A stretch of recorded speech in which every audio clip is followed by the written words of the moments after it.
ইয়াত উপবিষ্ট মোৰ সাংবাদিক বন্ধুসকল, মোৰ মহাবিদ্যালয়ৰ অধ্যাপকসকল, আচলতে মই নথৈ আনন্দিত হৈছোঁ আপোনালোকক জনাই। সুখী অনুভৱ কৰিম বুলি ভাবিছোঁ। এনেকুৱা আমাৰ ঐতিহ্যমণ্ডিত বঙাইগাঁও মহাবিদ্যালয়ৰ আমি আগন্তুক অহা অক্টোবৰ মাহৰ 24-25 তাৰিখে দুদিনীয়া কাৰ্যসূচীৰে বৰ্ণাঢ্য কাৰ্যসূচীৰে আমি হীৰক জয়ন্তী উদযাপন কৰিবলৈ গৈ আছোঁ। আৰু আপোনালোকে আটাইয়ে জানি সুখী হ'ব, কাৰণ আমাৰ ঐতিহ্যমণ্ডিত বঙাইগাঁও মহাবিদ্যালয় ইতিমধ্যে আমাৰ গেজেট নটিফিকেশ্যন ওলাই গৈছে, বিশ্ববিদ্যালয় পৰ্যায়লৈ উন্নতিকৰণ হৈছে। আৰু মই ভাবোঁ খুব সোনকালে নিশ্চয় ই এখন পূৰ্ণ পৰ্যায়ৰ বিশ্ববিদ্যালয়লৈ উন্নতিকৰণ হ'ব। গতিকে তাৰ প্ৰাং মুহূৰ্তত আমি আচলতে এই হীৰক জয়ন্তীটো উদযাপন কৰা ইও এটা মূল উদ্দেশ্য, কাৰণ এই বঙাইগাঁও মহাবিদ্যালয় হয়তো এইবাৰৰ পৰাই হয়তো ই মহাবিদ্যালয় পৰ্যায়ত নাথাকিব, ই বিশ্ববিদ্যালয় পৰ্যায়লৈ উন্নতিকৰণ হ'ব। আৰু হয়তো খুব সম্ভৱ একাডেমিক যিটো বৰ্ষ হয়তো এই বছৰৰ পৰাই খুব সম্ভৱ আৰম্ভ হ'ব। কাৰণ আমি শুনামতে আমাৰ মাননীয় অসমৰ মুখ্যমন্ত্ৰী ডক্টৰ হিমন্ত বিশ্ব শৰ্মা ইতিমধ্যে বিভিন্ন মিডিয়াৰ যোগেও জনাইছে, খুব সোনকালে এই যিখন কলেজ ইতিমধ্যে বিশ্ববিদ্যালয় পৰ্যায়লৈ আগবঢ়াইছে,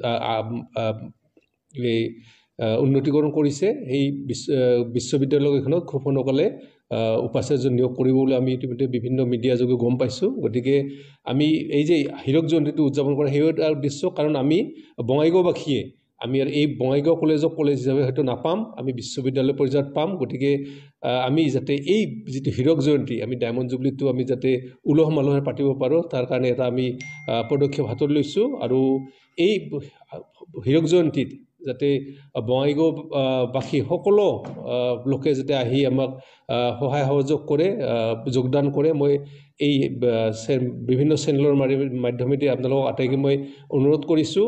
আৰু আমাৰ মহাবিদ্যালয়ে এটা আমাৰ বৃহৎ সংগঠন আছে, এলুমিনি এছ'চিয়েশ্যন, আৰু এই এলুমিনি এছ'চিয়েশ্যনৰ আচলতে এটা ইয়াত ভাল ৰোল থাকিব। মই সকলোকে আহ্বান জনাইছোঁ, এলুমিনি এছ'চিয়েশ্যনৰ সকলো প্ৰাক্তন ছাত্ৰ ছাত্ৰী, লগতে আমাৰ বঙাইগাঁওবাসী সকলো ষ্টেক হোল্ডাৰ্ছ, যি গাৰ্জেনছ আছে, আমাৰ যি ৰিটায়াৰ্ড আমাৰ প্ৰফেচাৰ্ছ বা টিচিং নন টিচিং ষ্টাফ আছে, সকলোকে মই সহযোগ কৰাৰ কাৰণে মই আহ্বান জনাইছোঁ, যাতে আমি এই মহান অনুষ্ঠানটো আমি যাতে বৰ্ণিল আকাৰত আমি যাতে উদযাপন কৰিব পাৰোঁ, তাৰ কাৰণে মই সকলোকে আহ্বান জনাইছোঁ।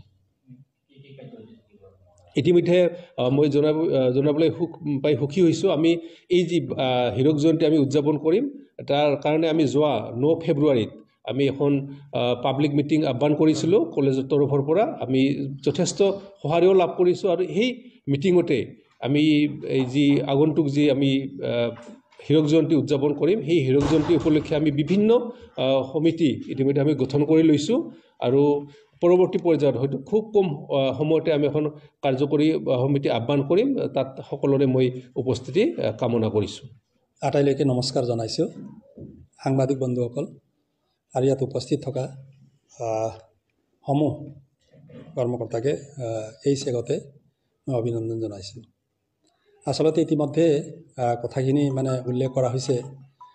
যোৱা 9 ফেব্ৰুৱাৰী তাৰিখে এখন সাধাৰণ সভা অনুষ্ঠিত হয়, আৰু সেই সাধাৰণ সভাৰ সিদ্ধান্ত মৰ্মে অহা অক্টোবৰ মাহত 24 আৰু 25 তাৰিখে শুক্ৰবাৰ আৰু শনিবাৰে আমাৰ বঙাইগাঁও মহাবিদ্যালয়, যি বিশ্ববিদ্যালয়লৈকে উন্নীতকৰণ কৰা হৈছে ইতিমধ্যে, আমাৰ হীৰক জয়ন্তী বৰ্ষ আমি উলহ মালহেৰে পালন কৰাৰ সেই সাধাৰণ সভাত সিদ্ধান্ত গ্ৰহণ কৰা হৈছে। লগতে মই এলুমিনি যিটো চেল আছে বঙাইগাঁও মহাবিদ্যালয়ৰ, সেই চেলৰ কনভেনাৰ হিচাপে আৰু এইখন মহাবিদ্যালয়ৰ প্ৰাক্তন ছাত্ৰ হিচাপে আৰু বৰ্তমান ইয়াত কৰ্মৰত হোৱা যোৱা যিটো সাধাৰণ সভা হৈছে, সেই সাধাৰণ সভাত সাংগঠনিক দায়িত্ব দিয়া সূত্ৰে মই আটাইকে আহ্বান জনাব বিচাৰিছোঁ, বিশেষকৈ আমাৰ যিসকল প্ৰাক্তন ছাত্ৰ ছাত্ৰীসকল আছে, অহা 9 মাৰ্চ তাৰিখে আমি বঙাইগাঁও মহাবিদ্যালয়ত আমাৰ যিটো এলুমনি এছ'চিয়েশ্যনৰ এখন সাধাৰণ সভা ইয়াত আহ্বান কৰা হৈছে। সেইটো এক্সিকিউটিভৰ সিদ্ধান্ত মৰ্মে সেই সিদ্ধান্ত গ্ৰহণ কৰা হৈছে। আমি বিভিন্ন মাধ্যমেদি যোগাযোগ ৰাখিছোঁ আৰু পৰৱৰ্তী সময়তো আমি ৰাখিম। যিসকললৈকে আমাৰ তেওঁলোকে যদি খবৰ কিবা কাৰণত যদি নাপায়, তেতিয়াহ'লে তেওঁলোকে এই যিটো আমি আজি এই সংবাদ মেল অনুষ্ঠিত কৰিছোঁ, সেই সংবাদ মেলৰ মাধ্যমেদি হ'লেও তেওঁলোকে যাতে অহা 9 মাৰ্চ তাৰিখে বঙাইগাঁও কলেজত উপস্থিত হয় আৰু তাত আমি একেলগে গোটেই আমাৰ যি পৰৱৰ্তী কাৰ্যসূচীসমূহ কেনেকৈ লোৱা হ'ব, কেনেকৈ চলোৱা হ'ব, আমি তাতে সিদ্ধান্ত ল'ম। এইখিনিতে আমি আৰু এটা কথা উল্লেখ কৰিব বিচাৰিম, যিটো আমাৰ এলুমনি এছ'চিয়েশ্যনৰ এটা আমাৰ হাউচ মানে কিছু কাম আগবাঢ়ি আছে, হৈ আছে।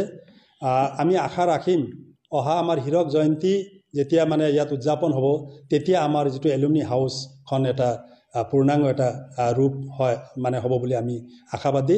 কিন্তু ইয়াত আমাৰ সকলো এলুমনিসকলে, সকলো আমাৰ প্ৰাক্তন ছাত্ৰ ছাত্ৰীসকলৰ ইয়াৰ পূৰ্ণ সহযোগ আমি বিচাৰিছোঁ। ধন্যবাদ। আজি আপোনালোকক এটা বিশেষ উদ্দেশ্য লৈ আমি বঙাইগাঁও কলেজৰ প্ৰাক্তন ছাত্ৰ সন্মিলনীয়ে আপোনালোকক বিচাৰিছিলোঁ। আপোনালোকে তাত সহযোগ কৰাৰ কাৰণে আৰম্ভণিতে আপোনালোক ধন্যবাদ জনাইছোঁ। আজি আপোনালোক জনাব পাই আমি সুখী হৈছোঁ যে ইতিমধ্যে আপোনালোক বঙাইগাঁও কলেজৰ অধ্যক্ষ মহোদয়ে এটা আপোনালোকৰ মাধ্যমেদি জনাইছে যে অহা অক্টোবৰ মাহত বঙাইগাঁও কলেজৰ হীৰক জয়ন্তী উদযাপন কৰিবলৈ লৈছে। ইয়াৰ লগত সংগতি ৰাখি আমি বঙাইগাঁও কলেজৰ প্ৰাক্তন ছাত্ৰ সন্মিলনী তৰফৰ পৰা আমি অহা 9 তাৰিখ ফেব্ৰুৱাৰী 9 তাৰিখ ৰবিবাৰে প্ৰাক্তন ছাত্ৰ সন্মিলনীৰ এখন সাধাৰণ সভা আহ্বান কৰিছোঁ।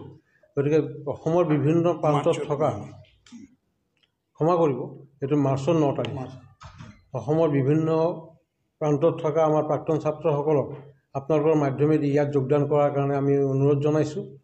লগতে তেখেতসকলৰ বিভিন্ন সৎ উপদেশ পাম বুলি আমি আশা ৰাখিছোঁ।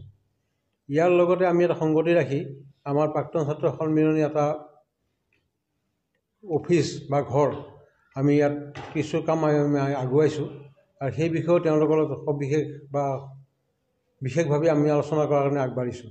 ইয়াতে আমি আকৌ এটা বস্তু আমি জনাবলৈ সুখী হৈছোঁ প্ৰাক্তন ছাত্ৰসকলৰ ফালৰ পৰা যে বঙাইগাঁও কলেজখন কলেজ আছিলে, ইউনিভাৰ্চিটি কৰাৰ কাৰণে কলেজৰ ফালৰ পৰাই বঙাইগাঁও ৰাইজৰ ফালৰ পৰাও যিমানখিনি ইয়াত ঊৰ্ধ্বতম কৰ্তৃপক্ষক যোগাযোগ কৰা হৈছিল, তাৰ মাজত কিন্তু এটা বিশেষভাৱে আমাৰ প্ৰাক্তন ছাত্ৰসকলৰ এটা বিশেষ ৰোল আছিলে, যিটো এটা সময়ত নেকি এইটো বঙাইগাঁও কলেজখন কনষ্টিটিউৱেণ্ট কলেজ কৰিম বুলি তেওঁলোকে সিদ্ধান্ত লৈছিল।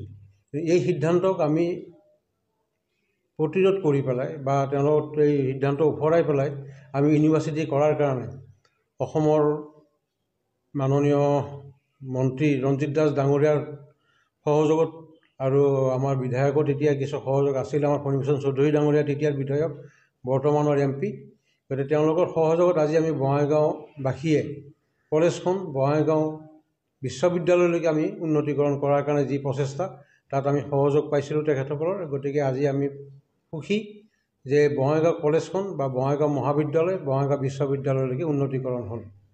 এইখিনি আপোনালোকক জনাবলগীয়া আছিল।